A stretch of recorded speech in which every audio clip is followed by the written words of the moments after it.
Semanalmente eu recebo mensagens pedindo orçamento para traduções de sites e de trabalhos acadêmicos.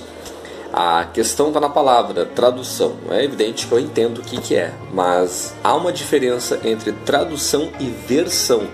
A tradução é quando tu pega um texto em inglês, espanhol ou qualquer outro idioma e aí passa para o português, que é a nossa língua pátria.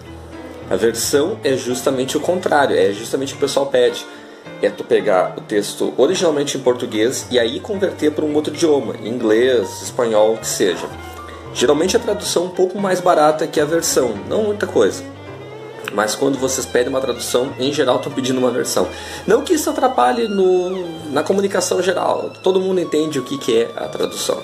Mas saiba, portanto, se um tradutor falar contigo em versão, é isso, sair do português e aí converter para o idioma estrangeiro. E nem sempre é uma tarefa muito fácil, mas para isso que serve o tradutor. Nisso de tradução ou versão, existe o processo chamado hoje, a palavra mais conhecida hoje, como transcriação, que é o tradutor respeitar o tom original de um idioma. Quer dizer, tudo que tu lê, por exemplo, de Shakespeare, que é escrito em inglês arcaico, passou por uma transcriação bem pesada. Para manter o tom dramático da peça original do Shakespeare, o tradutor teve que catar todo o tipo de palavra e expressão do português que representasse o tom arcaico do original inglês e aí finalmente compor a sua tradução. Quer dizer que tu lê, na verdade, uma releitura, uma interpretação de um tradutor. Isso é a transcriação. Eu faço traduções para sites e para posts de Instagram e Facebook e eu tenho que transcriar o tempo todo. Eu simplesmente não posso pegar um dicionário, trocar as palavras ou usar o Google Translator, fazer toda a troca de palavra e pronto, está feito a coisa toda. É claro que eu uso de algumas ferramentas conhecidas que vocês poderiam utilizar também, mas eu tenho que respeitar o tom, a ideia, o contexto, as gírias, as expressões do original em português e aí finalmente achar uma equivalência em inglês ou espanhol. Não é um processo muito rápido não, porque às vezes depende de muita pesquisa, até com nativos da língua, seja inglês ou espanhol.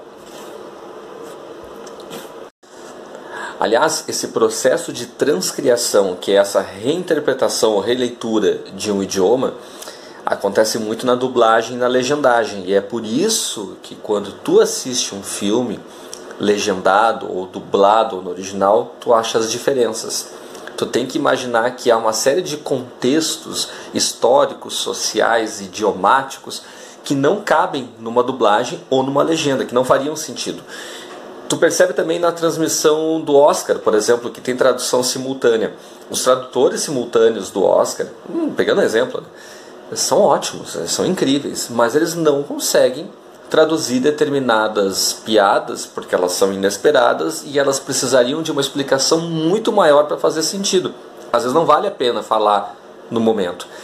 Mas na questão da dublagem, tem que lembrar que o inglês é uma língua bastante sintética e às vezes o texto, um texto enorme em inglês, passado para o português, não vai caber naquele espaço. Então os caras têm que cortar, adaptar para uma determinada malandragem ou formalidade que o diálogo pede e aí finalmente construir o diálogo que tu vai ouvir.